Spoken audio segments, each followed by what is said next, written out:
Hello friends. जैसे कि बहुत सारे दोस्तों का जूनियर असिस्टेंट 52-12 में टाइपिंग लगी होगी और बहुत सारे बच्चे लगे भी होंगे, अपनी तरफ से मेहनत भी कर रहे होंगे, लेकिन कुछ समस्याएं ऐसी आती है कि लगता कि हो नहीं पाएगा और टाइपिंग छूटने भी लगती है। तो मैं अपना कुछ पर्सनल एक्सपीरियंस बताता हूँ इस बीच में तैयारी के दौरान। मेरे एक भाई साहब हैं, उनका भी टाइपिंग लगा पड़ा है, मेरा भी लगा पड़ा है। तो मैं जो है अपनी टाइपिंग सही बता दूं कि एक बार हेड कांस्टेबल मिनिस्ट्रियल सीआरपीएफ की वैकेंसी आई थी। उसमें मेरी टाइपिंग तक मैं पहुंचा था, उसके बाद टाइपिंग में फ़ेल हो गया था। उसके बाद मेरे ऐसा जुनून चढ़ गया कि मुझे टाइपिंग करनी ही करनी है। एक प्रकार से मेरे लिए वो शौक़ बन गया। तो लगभग 1 डेढ़ साल से मैं टाइपिंग करता हूँ, चाहे 4-5 मिनट करता हूँ, लेकिन करता हूँ। जिसका रिस्पॉन्स ये है कि मेरे लिए टाइपिंग अब इस समय बच्चों का खेल जैसा हो गया कि मैं मतलब हँसते हँसते और ईज़िली बिना किसी प्रॉब्लम के कर लेता हूँ। लेकिन भाई साहब की स्थिति ये थी कि भैया हमारे टाइपिंग करते थे, लेकिन उन्होंने इतना सीरियसली लिया नहीं था। तो उनके साथ समस्या क्या हो रही थी कि स्पीड नहीं बढ़ पाता था जब एक्यूरेसी मेंटेन करते थे, और एक्यूरेसी जब मेंटेन करना छोड़ देते थे तो स्पीड बढ़ती थी, लेकिन वो एरर ज़्यादा होने लगते थे।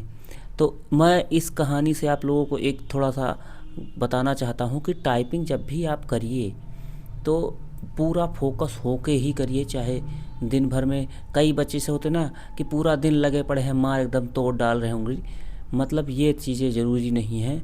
जैसे जैसे पेपर नज़दीक आएगा आपके अंदर एक प्रकार का प्रेशर होने लगेगा, और जैसे ही आप कीबोर्ड पे बैठेंगे आपके हाथ पैर सरसराहट होने लगेगी। ये उसे कहते हैं पीयर प्रेसिंग। अगर ऐसी समस्याएं हो रही हैं तो उसके लिए मैं आपको सबसे पहले बात बताऊं, आप योगा, मेडिटेशन और एक्सरसाइज ज़रूर अपने लाइफ स्टाइल में ऐड करिए। क्योंकि मैं आपको बार बार बता देता हूँ कि जब तक आपका शरीर स्वस्थ नहीं रहेगा तब तक आपका ब्रेन उस तरह से काम नहीं करेगा। और जहाँ तक पढ़ाई की बात होगी कि अरे पढ़ने से ही मौका नहीं मिलता, तो शरीर मतलब क्या योगा मेडिटेशन पे फोकस करें, तो फिर आप गलत सोच रहे हैं। क्योंकि अगर आप चाहते हैं कि आपके अंदर कॉन्फिडेंस हो, आपके अंदर थोड़ा सा भी अब आपका ब्रेन थोड़ा सा हैप्पी फील करे, क्योंकि वर्क जो है लगातार करते रहने से आपके अंदर वो कॉन्फिडेंस नहीं इनबिल्ट होगा। आपको शारीरिक रूप से भी अपने आप को मेंटेन करके रखना पड़ेगा। तो इसी तरह से मैं साइको का भी एग्ज़ाम दिया था, रेलवे का। रेलवे के साइको में मैंने देखा था कि कितना पीयर प्रेशर होता है बच्चों को। अब कितना भी प्रैक्टिस कर ले, क्योंकि सिचुएशन ऐसी बन जाती है कि आपके अंदर पीयर प्रेशर आएगा, और उस पीयर प्रेशर को टैकल करने का एक ही तरीका है कि आपका ब्रेन उस समय स्टेबल हो। और स्टेबल एक दिन में नहीं होगा। अगर आपको लगता है कि आपका ब्रेन एक दिन में हो जाएगा स्टेबल, ऐसी कोई चीज़ आएगा नहीं। ये प्रैक्टिस से होती है। कैसी प्रैक्टिस? डीप ब्रीदिंग करना चाहिए।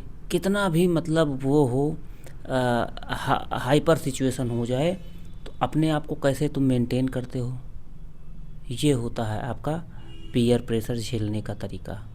अगर ये सारी चीज़ें आप नहीं करते हैं तो टाइपिंग आप कितनी भी प्रैक्टिस कर लिए होंगे, आपकी वहाँ पे उंगली एक बार कांप जाएगी। तो प्रैक्टिस करिए, ये लोड न लीजिए हो जाएगा कि नहीं होगा, किसी को नहीं पता है।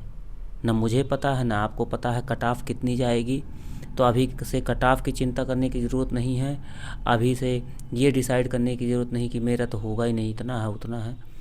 भाई अगर आपको बुलाया गया है टाइपिंग के लिए तो कुछ सोच के ही बुलाया गया होगा।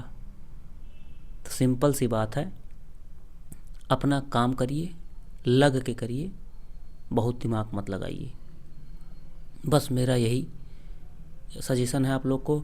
और लास्ट में जाते जाते यही कहूँगा कि आप सभी को अपने ब्रेन को, कंसंट्रेशन को बढ़ाने के लिए जितनी भी सारी एक्सरसाइजेज, योगा, मेडिटेशन से बढ़िया कुछ नहीं होता है, तो करिए।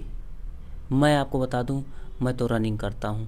मुझे समझ में कुछ नहीं आता, क्योंकि योगा मेडिटेशन के लिए थोड़ा सा बैठने पड़ेगा, सांस लंबी लंबी लेना। तो जब रनिंग करते हो तो वैसे ही ब्रीदिंग आपकी तेज़ हो जाती है। मैं लगभग 2-2.5 किलोमीटर दौड़ देता हूँ। और लोगों को लगता है कि अरे ये टाइपिंग के लिए रनिंग की क्या बात हो रही। भाई ब्रेन को स्टेबल रखना है ना। हैप्पीनेस हार्मोन्स रिलीज होता है रनिंग करने से, करानी है ना। अगर आपको सिलेक्शन चाहिए तो आप दौड़ेंगे, आप अपने ब्रेन को स्टेबल करेंगे। अदरवाइज़ कितनी भी अच्छी कर लीजिए, अगर आप स्टेबलाइज नहीं हैं वहाँ पे जाके हड़बड़ा जाएंगे, और जैसे हड़बड़ा जाएंगे वहीं गड़बड़ा जाएंगे। तो धन्यवाद दोस्तों, प्रैक्टिस करते रहिए, परेशान मत होइए। Bye bye.